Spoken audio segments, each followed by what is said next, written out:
انا مخطوبه وخطيبي بيحبني قوي، بس مش قادره افسر اهتمامه الزياده ده، هل هو حب ولا سيطره؟ فقلت لها يعني وضحي لي اكتر ايه ملامح التعامل ما بينكم.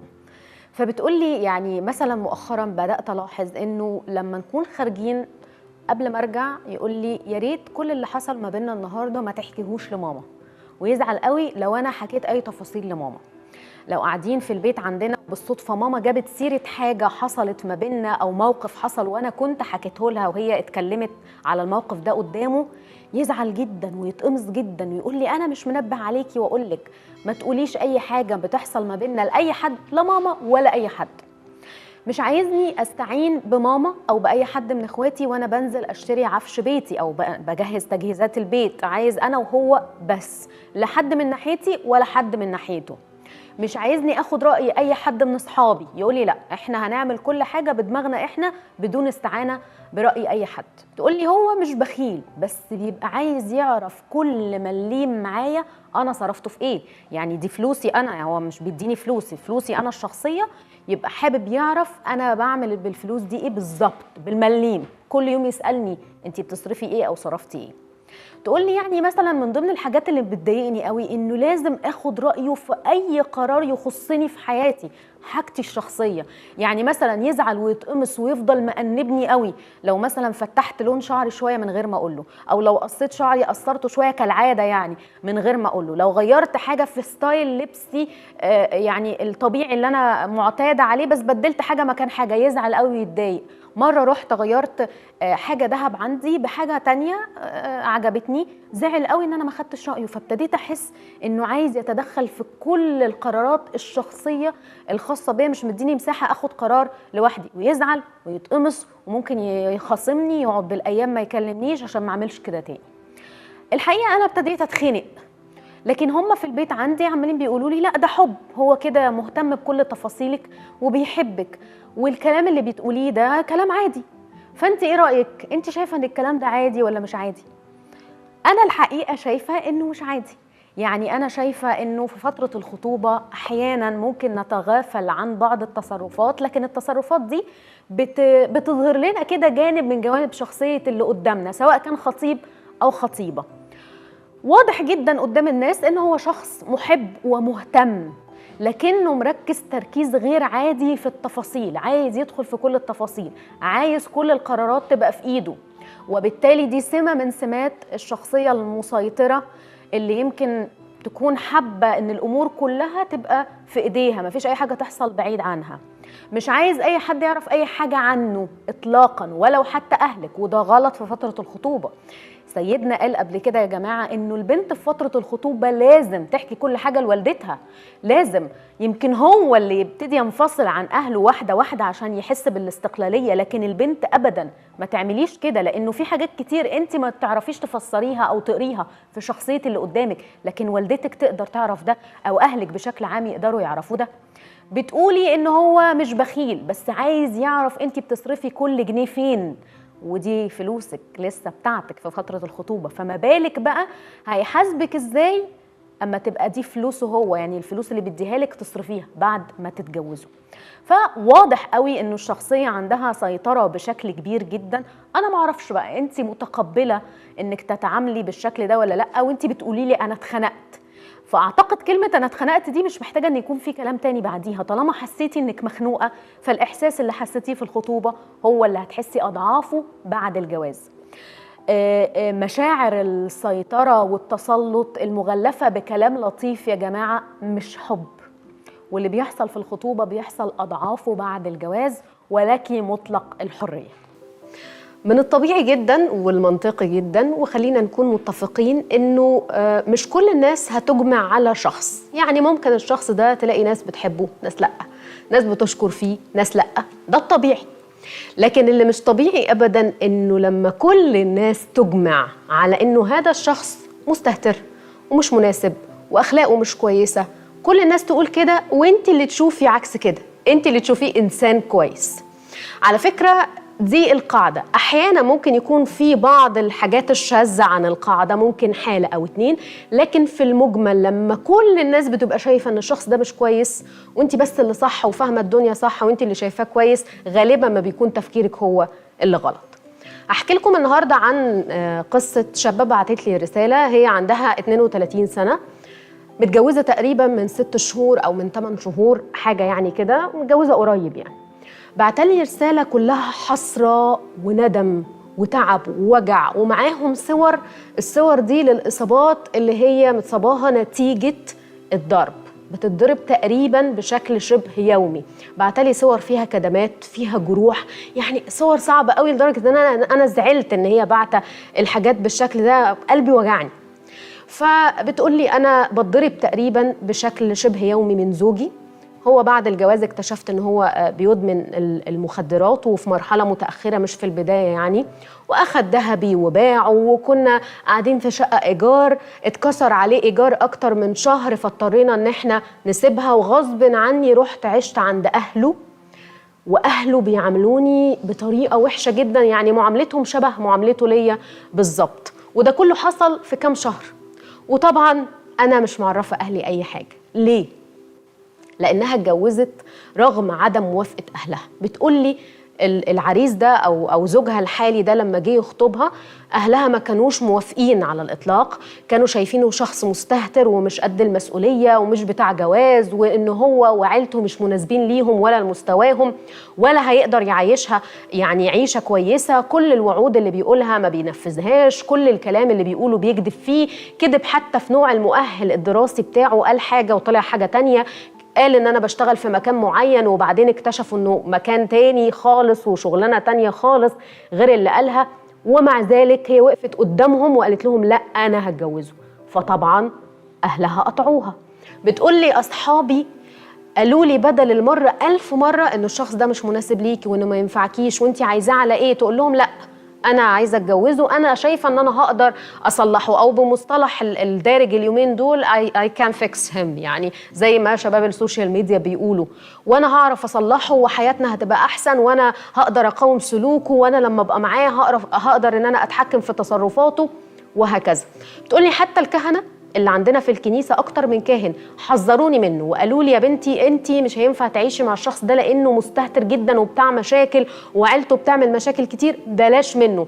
بتقولي هم طبعا كانوا بينصحوني، ما يقدروش ان هم يجبروني ان انا اسيبه، لان المفروض ان انا انسانه ناضجه وواعيه وعاقله ومدركه طبيعه الامور، لكن في النهايه انا خدت قرار خاطئ. انا مش عارفه اعمل ايه دلوقتي. انا ماليش عين ان انا اروح لاهلي مره تانية او ان انا اتكلم معاهم او ارجع لهم، وفي نفس الوقت انا مش قادره اعيش مع اهله لانهم بيعاملوني وحش جدا جدا جدا. والحقيقه انا زهقت من حياتي لدرجه ان انا حاولت انتحر اكتر من مره وفشلت، حتى دي فشلت فيها. انا مش عارفه اعمل ايه. الحقيقه ان هي قصه مأساويه بكل التفاصيل، لكن خلوني كده ارجع بيكم لورا شويه. سيدنا كان بيقول ايه في المواقف اللي شبه دي؟ اولا سيدنا كتير جدا يا بنات تحديدا قال كده انه لما الاهل يكونوا مش موافقين بنسبه كبيره يا جماعه كلامهم بيكون مظبوط، بيبقى عندهم وجهه نظر، لازم تحترموا وجهه النظر دي وتتناقشوا معاهم وتعرفوا سبب عدم الموافقه ايه، ولو كان كلام منطقي لازم تسمعوا الكلام. زائد انه كمان سيدنا قال لما هندخل اي علاقه جديده في حياتنا وخصوصا علاقات الارتباط، خلونا الاول نفكر بالعقل، ولما نرتاح للعلاقه دي وعارفين انها هتكمل نسمح للمشاعر انها يعني تتحرك ونسيبها تتحرك، علشان العلاقه تبقى علاقه سليمه، ما تبقاش اتورطنا في علاقه لاننا مشينا بمشاعرنا بس. ما ينفعش ابدا انه الاهل والاصدقاء والكهنه وكل الناس يقولوا لك لا ده مش كويس وانت اللي تقولي لا ده كويس. احنا ساعات بنلغي عقلنا تماما ونفكر بس بمشاعرنا. وسيدنا كمان يا جماعه دايما بيقول انه لما الزوجه تكون بتتعرض لشكل من اشكال العنف اللي يأذيها لدرجه انها ممكن تتعور بالشكل ده ويبقى عندها كدمات واصابات وتوصل لدرجه الانتحار، دايما سيدنا بيقول كده تمشي. لازم ترجعي لاهلك، دي اول خطوه دلوقتي. لازم ترجعي مره تانية لاهلك وتكلميهم. على فكره اهلك عمرهم ما هيرموكي في الشارع، عمرهم ما هيسيبوكي ولا يتخلوا عنك. وعلى فكره انك ترجعي لاهلك وتتحملي الكلام اللي هيقولوه اهون 100 مره من الذل اللي انت عايشه فيه. يعني اهل جوزك بيعملوكي بطريقه وحشه جدا، هو بيضربك، بيشرب مخدرات، والله اعلم بيعمل ايه تاني. فرجوعك لاهلك دلوقتي حفاظا على حياتك. عمرهم ما هيقولوا لك امشي اطلعي بره، احنا ما نعرفكيش، انت بنتهم في الاول وفي الاخر. ولما ترجعي عند اهلك وتستقري نفسيا وتبعدي عن مصدر الاذى، لازم الكنيسه تتدخل. لكن انا يهمني في المقام الاول دلوقتي حياتك وسلامك الجسدي والنفسي، فارجوكي فورا ارجعي لاهلك. ومفيش حاجه اسمها انا ماليش عين اروح عند اهلي، لانه اهلك اكيد بيحبوكي، اهلك مهم ان هم يقفوا معاكي في الفتره دي، لانك لو فكرتي تمشي وتبعدي عنه تحت اي ظرف هتروحي فين وهتعملي ايه؟ وده اخطر بالمناسبه، انه الست تلاقي نفسها كده في الدنيا لوحدها مفيش حد معاها، ده ممكن يخليها تفكر في افكار تانية يعني مضاعفاتها خطيره. وفي النهايه وملخص القصه دي، خلونا نفهم كده انه يا جماعه مشاعرنا في بدايه العلاقات ما تخلوهاش تتحرك لحد ما عقلنا يقول لنا تمام العلاقه دي كويسه خلونا نكمل فيها. دي رساله لكل بنت على فكره ولكل شاب بيتفرج علينا، لانه الاثنين سواء، الاثنين محتاجين ان هم يركزوا نكمل في العلاقه دي ولا لا، بالعقل الاول وبعدين المشاعر، عشان ما يحصل لناش زي اللي حصل لصاحبه الرساله اللي ما كانش عندها يعني وقت تفكر ولو للحظه ليه كل الناس بتقول عليه مش كويس وانا بس اللي شايفاه كويس. لفت نظري رسالة من شابة بتقول لي أنا مخطوبة ليا شاب طيب وأنا بحبه وابن ربنا، ويعني شاب جميل، أنا في مواصفات كتير أنا كنت بحلم بيها، بس عنده مشكلة كبيرة جدا وقاتلة ممكن تخلينا نبعد عن بعض. إيه هي بقى؟ إن والدته محية تماما شخصيته. بتقول لي ممكن مثلا نبقى قاعدين يعمل حاجة ما تعجبهاش تروح مزعقله، تروح تتطاول عليه بالكلام، تروح معنفاه. قدام مين بقى؟ قدامي، قدام قرايبه، قدام حتى الناس الغريبة. ولما كتير اتكلم معاه اقول له يعني نبه على ماما، ما ينفعش انها تعمل كده قدام الناس، لو عندها اي تعليق او حاجة تقوله لك بينك وبينها، يقول لها لا امي ومش هقدر اقول لها كده.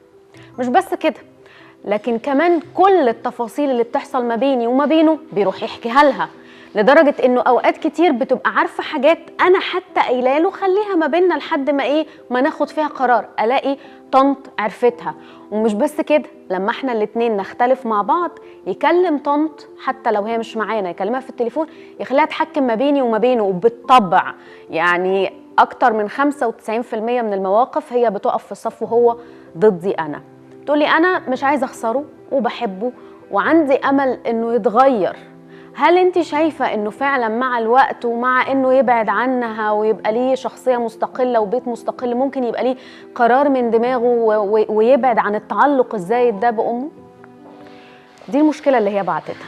الحقيقه انا اول مره توصلني رساله صاحبة الرسالة حاطة ايديها على كل التفاصيل وعارفة كمان المستقبل واللي ممكن يحصل فيه. يعني هي محللة المشكلة بشكل قوي جدا وعارفة ان المستقبل مش لطيف في ظل وجود المشكلة دي، وهي تعلق الابن بأمه، وده تعلق مرضي. بصي حبيبتي، انت مش محتاجة تاخدي رأينا، يعني انت محتاجة تجنبي المشاعر على جنب وتفكري بعقلك شوية.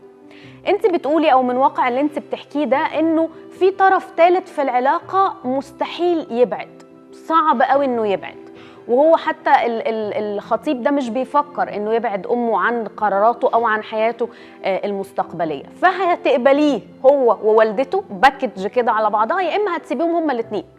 يعني انت بتقولي ام محيا شخصيه ابنها تماما وبتاخد له كل القرارات الخاصه في حياته وهو مستسلم، يعني هو مش بيحاول يقاوم، ده بدليل انه بيروح يحكي لها كل التفاصيل وكمان بيحكمها ما بينكم لما بتختلفوا. ده معناه انه في المستقبل القرارات اللي انتوا هتاخدوها هي هتكون شريكه فيها، شئتي ام ابيتي. فانت لو هتقبلي ده تمام، لو مش هتقبلي ده لازم تبقي عارفه انه ده اللي هيحصل في المستقبل. بتقولي انه هي بتتطاول عليه، مش عايزه اصدمك واقول لك انه كمان بعد شويه هتتطاول عليك انت كمان، لان هي هتعتبرك زيه، يعني انتوا الاثنين تحت سيطرتها وتحت ولايتها هي. الحقيقه انه انا بحترم جدا جدا الشاب اللي بيحترم والدته وبيودها وياخد رايها في اللي ينفع ياخد رايها فيه. انا بحترم جدا الشاب ده وببقى عارفه انه هيعامل مراته بمنتهى الحب والحنيه، لكن في فرق ما بين انك تحترم والدتك وانك يكون ليك شخصيه تقدر تاخد قرارات، تعرف تدير حياتك بنفسك، يبقى ليك استقلاليه. في فرق كبير جدا. وصدقوني يا جماعه كتير قوي سيدنا قال هنا في البرنامج انه البنت في فتره الخطوبه لازم تحكي كل حاجه لوالدتها، انما الشاب لازم شيئا فشيئا كده يستقل عن البيت بتاعه، عن والده وعن والدته. مش لازم يحكي كل حاجة، ويعود نفسه ان مش كل التفاصيل تتقال علشان يعرف بعد كده يستقل بحياته وببيته وياخد القرارات مع مراته. ودي مقولة مهمة جدا انها تتحفر كده في اذهاننا. البنت تتكلم وتحكي، الولد في الخطوبة لازم ينسحب، فما بالك بقى خطيبك بيحكي كل حاجه. يعني جايز تكون انت ما بتحكيش التفاصيل دي لوالدتك، هو بيحكيها، فده شيء صعب ينم عن انه هيحصل مشاكل في المستقبل. وللامهات بقى، حتى الامهات الصغيرين اللي لسه بيربوا اطفال، صدقوني انتوا بتظلموا ولادكم، وخصوصا الشباب لما بيطلعوا عندهم ضعف في الشخصيه بالطريقه دي وبتفتكروا انكم ربيتوهم صح. في فرق بين اني اربي راجل يكون مسؤول وعنده شخصيه، وبين اني اطلع شخص تابع مش عارف يعيش حياته من غير رأيي ومن غير قراراتي. مش هتفرحي بيه لما يكبر ويكون شخص تابع كده وخطيبته تبص له بالنظرة دي. هي عندها 30 سنة، شابة مخطوبة لشاب تقريبا أكبر منها بحوالي 12 أو 13 سنة. هي بتقول لي هو شخص لطيف وشكله مقبول يعني بالنسبة للناس، هو كريم وحنين وطيب وبيحبني، بس معرفش أنا ليه مش حاسة بأي قبول من ناحيته. أوقات كتير ما ببقاش عايزة حتى أبصله، دايما حاسة إن هو أكبر مني وعنده شعر أبيض، ومش عارفة ليه أنا مش عارفة أتقبله كشخص. أوقات كتير طبعا ده بينعكس على تصرفاتي معاه، أسكت ما ردش عليه، يهزر ما أضحكش، لكن هو الحقيقة بيحاول إنه يخليني أتفاعل معاه ويجيب لي هدايا ويقول لي كلام كويس. أنا فرحي تقريبا باقي عليه 3 شهور ومش عارفة أخد قرار، خايفة أسيبه وخايفة أكمل وأرجع أندم. لو أنت مكاني هتعملي إيه؟ الحقيقة إنه سيدنا كان حاسم في المشاكل اللي شبه دي، وقبل كده كتير قال إنه لازم يكون يا جماعة في قبول بنسبة 100% ما بين أي 2 خلاص مقبلين على خطوة الزواج. لو انت مش قابلاه، لو انت عندك مشكله معاه في اي نقطه من النقاط، لو في نقطه واحده بس ما فيهاش توافق وعامله لك مشكله ومش قادره تتقبليها، لازم فورا تبعدي. ما ينفعش ابدا تتجوزي وانت مش مقتنعه بنسبه 1,000,000%. قرار الجواز ما ينفعش فيه نص نص، ما ينفعش فيه لا طب افكر طب لا ارجع. يعني لو انت خلاص اخدتي قرار انك هتتجوزيه لازم تكوني راضيه ومبسوطه ومقتنعه بنسبه 100%. وانا شخصيا مش هقدر اقول لك رايي، لان دي حاجه مفروض انت اللي تقرريها. خليكي امينه مع نفسك واقعدي اسالي نفسك انا ليه مش قابلاه. هل انت بتقارنيه بحد كان موجود في حياتك قبل كده مثلا؟ هل في حد انت كنتي معجبه بيه قبل كده وحاطه خطيبك في وضع مقارنه معاه؟ ساعتها انت بتظلمي نفسك وبتظلمي خطيبك، فلازم تراجعي نفسك في النقطه دي. او اصلا انت كان عندك قبول ليه في الاول، بس مثلا حصلت حاجه منه وانت مش حاسه خلتك ما عندكيش عدم القبول ده، وهل الحاجه اللي هو عملها دي يعني ينفع تتظبط وتتصلح وتتغير ولا لا؟ دي حاجه في الاساسيات مش هينفع نتغاضى عنها، وهي دي اللي قفلتك منه. ولا اصلا من الاول انت ما كانش عندك قبول وانت اتخطبتي له لان اهلك مبسوطين بيه وفرحانين بيه؟ يعني هي كمان كانت بتقولي انه اهلي مبسوطين بيه جدا وشايفينه عريس لقطه. فارجوكي في المرحله دي انت خلاص باقي على فرحك وقت قليل جدا، جنبي اهلك من الموضوع ده وفكري بعقلك، انت هتقدري تكملي معاه ولا مش هتقدري تكملي معاه؟ هل انت متقبلاه ولا مش متقبلاه؟ وعلى فكره يا جماعه هو احيانا الشاب بيبقى كويس جدا جدا ما فيهوش مشكله خالص، والبنت كمان ممكن تكون كويسه جدا جدا ما فيهاش اي مشكله خالص، لكن هما الاثنين مش قابلين بعض. دي حاجه عاديه جدا وبتحصل كتير، لا هي تعيب البنت ولا تعيب الولد. وعلى فكره يا جماعه لو باقي على فرحنا اسبوع وفي اي نقطه من جواكي عامله لك قلق ومحسساكي انك مش عايزه تكملي الجوازه دي، ارجوكي ما تكمليش. الكلام ده للراجل وللست، للشاب وللشابه. يعني نفسخ 100 خطوبه ولا انه تبقى في جوازه واحده فاشله. ارجوكي اقعدي مع نفسك، خليكي امينه مع نفسك. انا عارفه انه التردد ده معناه انك خايفه تسيبي وخايفه يعني تكملي. فكري انت عايزه تسيبيه، لا هتسيبيه ليه؟ هل الاسباب اللي احنا قلناها دي او الاسئله اللي احنا قلناها دي جاوبي عليها وخليكي امينه وصريحه مع نفسك. لو في اي اجابه يعني حسيتي منها بقلق او بتوتر ناحيته، سيبيه فورا عشان ما تظلميش نفسك وما تظلميهوش معاكي. المفروض انه البنت بيبقى ليها شروط وبيبقى ليها بعض الطلبات، مش عايزه اقولها شروط، خاصه بشريك حياتها. ايه الحاجات اللي قدسك تقولها للبنات دلوقتي تبقى اهم شروط او اهم طلبات البنت ما ينفعش ابدا تتنازل عنها في شريك حياتها؟ هقول رأيي بس هيقولوا ده كاهن وبيقول رأيه. أنا رأيي 1 2 3 10 ربنا. معلش، مش عشان أنا قسيس، صدقوني هي دي كده، حقيقة على فكرة، هي كده. الراجل اللي ما يخافش ربنا لا يمكن يبقى زوج مريح. الراجل اللي ربنا مش قصاد عينه بدرجة، مش عامل له اعتبار، مش ممكن. كذب هيبقى سهل قوي، الخيانة واردة جدا، الأذى والعنف موجود، لأنه لازم يكون ربنا واضح قصاده بأي درجة بقى. مش بنقول لازم حافظ كل التسبيحة ولا لا، بس هو يكون ربنا واضح قدامه في حياته بجد. لأن في بنات بتتنازل عن ده، يقول لك ما هو كويس. كويس ده على اعتبار إيه يا عم؟ مرتبه كويس؟ إيه كويس يا عم؟ فده أول شرط في رأيي، أو أول حاجة لازم البنات يفكروا فيها ويطمنوا عليها بدرجة. ودي بتبان من السؤال من الناس. الشخص الروحاني أو اللي له في ربنا تلاقي أغلب الناس تقول تعليقات كويس، مش لازم يوصفوا وصف دقيق، بس هيقولوا شخص مريح، شخص أمين، شخص يخاف ربنا، ما بيكذبش.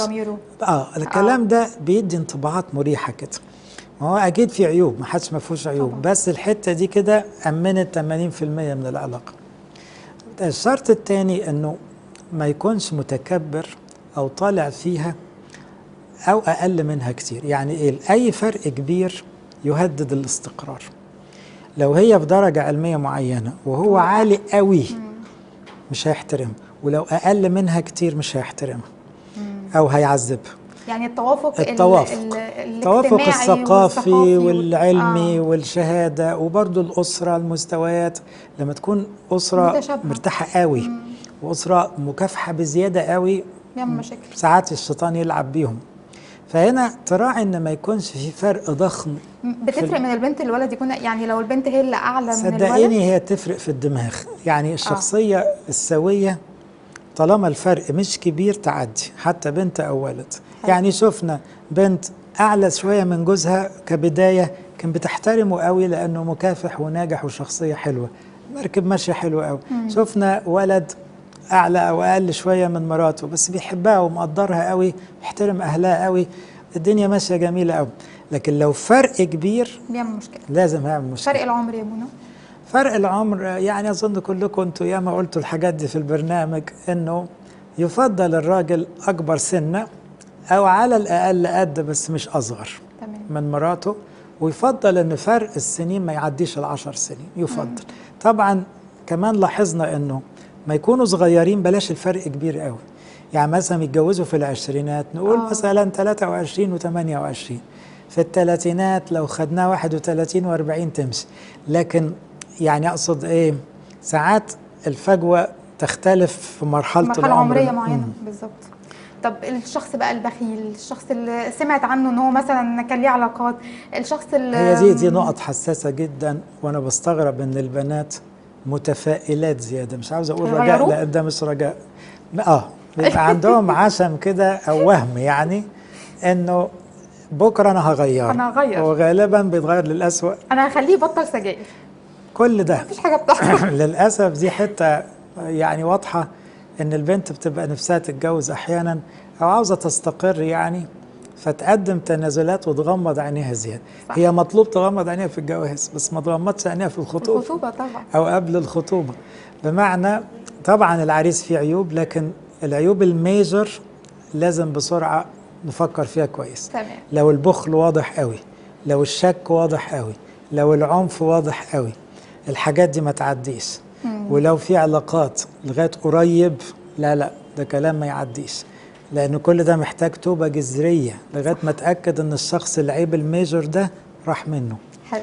العيب يتضاعف في الزواج ما يقلش. طيب أبونا، أنا هختم مع قدسك بنصيحة كده، قدسك توجهها لكل الناس اللي بيشوفونا دلوقتي، مرأة، فتاة، زوج، أب، اخ، سواء كان يعني رجل او امرأة، انه ازاي تبقى الحياة الزوجية هادية وبسيطة، وازاي المرأة تبقى سبب فرح في البيت وسبب قدوة لولادها وتبقى فعلا سراج منير.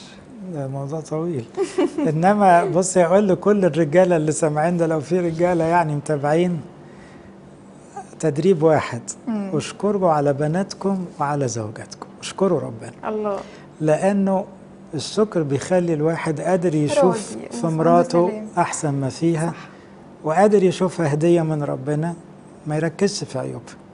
الشخص اللي بيشكر كتير عينه بسيطه ونفسيته حلوه، واللي معاه كمان حاسين بده، فبيبقوا عاوزين يرضوه ويريحوه. حلو قوي. فخلي الرجاله في حته الشكر بس، تمام. ما يسمعوش الباقي بقى. الست بقى بصي، اعرفي عيبك واشتغلي عليه. كل بنت وكل ست لازم تعرف ايه العيب الكبير وتشتغل عليه. ايوه، كنت لسه اقول لقدسك يعني اكيد عندنا عيوب مجموعه كتير، عيوب بس كده. هو الافضل ان انا احط عيب واحد. افرض واحده بتقول انا عصبيه، صحيح لسه بتقع في الادانه والنميمه والكسل، طب بصي خلينا في العصبيه، نركز. عيب كبير، نقعد 6 اشهر كده نركز مع اب الاعتراف 2 3 4 ومع الوعظات ومع الانجيل ومع المزامير لغايه ما نخلص من العيب ده. صح. صدقوا ان العيوب ممكن تتشال، وبالتالي البيوت تبقى سعيده. وهكذا بعد كده عندي عيب ان انا بسيء الظن، طب ما انا اركز فيه واشتغل عليه. عندي عيب ان انا بقاطع جوزي كتير فبيتغاظ، طب ما انا ابطل المقاطعه. عندي عيب ان انا ما بستناهوش وبنام وهو بيتغاظ، ما اليوم بياخدني، طب ما انا انظم وقتي. ما بثقش فيه، او ما بثقش فيه، او انا بسمع كلام من بره، او بدي وقت زياده للميديا، او مهمله في اجبيتي وانجيلي. كل واحده تقول انا ايه عيبي، وعشان ابقى امراه فاضله هشتغل على العيب ده. صح. الشغل على العيب مش صعب ابدا، لان كلمه ربنا قادره تغيرنا، والصلاه بتعمل كتير قوي. فخلي الرجاله ما يشتغلوش على عيوب الستات، الرجاله يشكروا بس. اما المراه الفاضله هي اللي دايما قابله للنمو ومركزه على نفسها، وكل مدى جوزها بيشوفها اجمل واجمل بالفضيله، ساعتها فعلا البيت يبقى سما على الارض. فايه السبب اللي بيخلي الشباب دلوقتي مش عارفين يثقوا في البنات؟ هو ده احد الاسباب، ما اقدرش اقول ده السبب الاساسي. يعني سن الزواج اتاخر في رايي العوامل كتير قوي، اهمها الماده. يعني كان زمان اللي هيجيب شقه ويبتدي حياته يعني يكافح 2 3 يبتدي. دلوقتي فعلا لو هو بيبتدي بطوله كده، الموضوع فعلا عاوز شقه طويل قوي، غير ان البيوت طلباتها كترت. ففي عنصر في تاخير الزواج هو الناحيه الماديه او طلبات الجواز عموما. عنصر تاني انه الطموح العلمي والوظيفي زاد عند الولد ولا عند البنت؟ الاثنين. عند الاثنين. فبيخلي ساعات بنت مثلا بكالوريوس ولا متخرجه يتقدم لها عريس تقول لا عاوز اخلص الماجستير مثلا، هي عطلت نفسها شويه. ممكن يكون هو يقول لا لما اخلص انا الشغله دي بعد 5 6 سنين هبتدي افكر في الجواز، فهو كمان اجل الارتباط لانه عاوز يوصل لرقم معين او تايتل معين، مركز معين. فهنا الطموحات اللي اختلفت شويه، لان كتير من الشباب بقى يفكر انه عاوز يتجوز وهو مرتاح. الحقيقه ده ما كانش تفكير اهالينا، كانوا زمان لا نكافح سوا في حكايه اتجوز لما ابقى مرتاح او عشان املى عين الناس. برضو فيها مبالغه، لانه الحياه كفاح، والكفاح المشترك بيربطهم ببعض اكتر كتير قوي من عريس يدخل رجل على رجل قال يعني معاه كتير. ده منظر مش مريح. دايما نقول ان البيوت عمرها ما بتبتدي كامله. هو ده الطبيعي، وطبيعي ان هم يبتدوا مع بعض ويكافحوا مع بعض. حكايه بقى ان بعض الشباب لا يثق في البنات عموما، انا في رايي دي الافلام الامريكاني لعبت دور. وبرضه مش عاوز اقول برضه المسلسلات والحاجات، الناس بتتاثر انه الخيانه، الكذب. أيوة. فالحاجات دي ما كانتش موجوده قوي، فالناس للاسف دماغها اتحشت انه لا انا مش عارف البنت دي كويسه ولا لا. حبيبي انت اللي مش كويس، بس هو بقى دماغه الشك عالي جواه، لانه من كتر ما سمع اخبار وحشه فالثقه بتتهز. طبعا هنا لازم يعالج نفسه، لان طب مش ممكن يبقى شايف تجارب وحشه يا بني؟ ده نوع تاني بقى، ده اسوأ كمان. أيوة. الشاب للاسف اللي يكون هو نفسه شهواته غلباء وله علاقات وحشه، ده اصعب واحد بالضبط. ممكن يبقى زوج، لانه ده بيبقى دايما مخون كل الناس لأنه ما عندوش ثقة في نفسه. وحتى لما هيتجوز هيفضل بعد الجواز عنده ممكن مشاكل. جدا، إلا بصي لو دخل في توبة حقيقية. توبة فعلا بتغير دماغ الإنسان، تخليه إنسان عاقل قوي، يثق في ربنا ويثق في اللي معاه ويشوفها هدية من السماء ويبقى شايف إنه ما يستاهلهاش والكلام الحلو ده. صح. دي التوبة تعمل كده. إنما من غير توبة لا، هيفضل بعقلية الإنسان بقى الشرقي اللي عاوز يراقب مراته واللي إيه كرامته بتنقح عليه طول الوقت واللي عشان هو ملخبط فاكر إنها ممكن تلخبط الأفكار الوحشة دي. احذر من السخرية. التريقة مش خفة دم في الجواز، التريقة بتجرح، بتهين، بتكسر في الإنسان اللي معاك. مفيش واحدة تتريق على جوزها لا في وشه ولا في ظهره، ولا إنسان يسخر من مراته قدام الناس ولا لوحدهم. استعجب إن راجل يتريق على مراته قدام أولاده. على فكرة أولادك هيكبروا لا بيحترموك ولا بيحترموه، دي النتيجة الطبيعية. لكن لازم تحترم مراتك جدا وتقدرها عشان ولادك يحترموها ويطلعوا متربيين كويس. احذر من التهكم، احذر من الحدة. في واحد يقول لك أنا ما بغلطش ويقصد ما بيشتمش، بس أنت نبرة صوتك تجيب الرعب. طب وهي عايشة مع واحد وحش يعني؟ صوتك لوحده يخض. إذن في أحيانا تبقى حدة. عشان كده الإنجيل يقول المحبة لا تحتد. مش حتى ده، الحدة دي قبل الغضب بشوي. الاحترام معناه تجنب الإهانات بأي شكل. يبقى أول مبدأ يعني عاوزكم تحفظوا معايا، ربنا في البيت ده اللي يخلي الناس سعداء. تاني مبدأ في الجواز، المحبة لا تطلب ما لنفسها، ما تفكرش في نفسك. ثالث مبدأ الاحترام. رابع مبدأ في السعادة الزوجية الحوار. في الزمن اللي احنا فيه الحديث أو الكلام بين زوجين بيقل، وده خطر جدا، لأنه احنا كبشر القعدة والحكاوي بتقربنا من بعض. الأجهزة اللي دخلت حياتنا وعلى رأسها الموبايل بعدت الناس عن بعض، وبعدت الزوجين نفسيا عن بعض، وأصبحت السوشيال ميديا والأجهزة والكلام ده جففت القلب، نشفت العلاقات. وفي بيوت بتخرب لمجرد ان هم مش بيسيبوا الموبايل من ايديهم، وطبعا ده بيجيب بقى كوارث. يعني هنا الحوار يعني تقعد مع مراتك تحكوا، تسمعوا بعض وتقضوا وقت كده. وطبعا لو في أولاد تسمعوا أولادكم وهم يسمعوكم، وتبقى الأكل ترابيزة الأكل دي احنا مش قاعدين ناكل بس. لو بناكل بس سوري نبقى زي الحيوانات، إنما مائدة الأكل هي عبارة عن مجال حب. تفهمين المعنى ده؟ ليه المسيح قال أنا واقف على الباب وأقرع، إن سمع أحد وفتح الباب أدخل إليه وأعمل إيه؟ أتعشى. طب المسيح يتعشى؟ لأن الأكل أو العشاء معناه قعدة حب، معناها نحكي.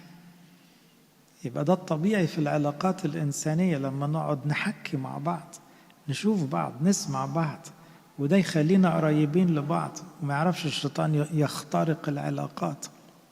إذن الحوار قضية هامة جدا في نجاح العلاقات. أحيانا يبقى الراجل مشغول قوي والست مشغولة قوي، ما بيتقابلوش غير في لحظات معينة، وتلاقي نكد وغضب وتباعد، وممكن توصل لخيانات. إيه اللي بيحصل ده؟ كل ده لأنه مش بيقضوا وقت مع بعض، مش بيحكوا. الحوار عاوز وقت، quality time، عاوز انصات. الحوار مش معناه أنت تتكلم، معناه تسمع. مراتك عاوزة تحكي، ما تسمع. وبعدين لما ما تلاقيكش خالص تحكي مع مامتها، أنت بتخرب الدنيا. تحكي مع أختها، أنت بتزعل. طب هو أنت مديها ودانك؟ ما تديها ودانك وهي تحكي، خلاص مش هتحكي لحد تاني. لكن للأسف ساعات يبقى الراجل مش عاوز يسمع الحكاوي ومحرج على مراته تحكي مع أي حد. طب وبعدين لو هي قديسة مش هتحكي غير مع ربنا. طب هي لسه ما وصلتش للقداسة، محتاجة بني آدم يسمعها. تبقى أنت.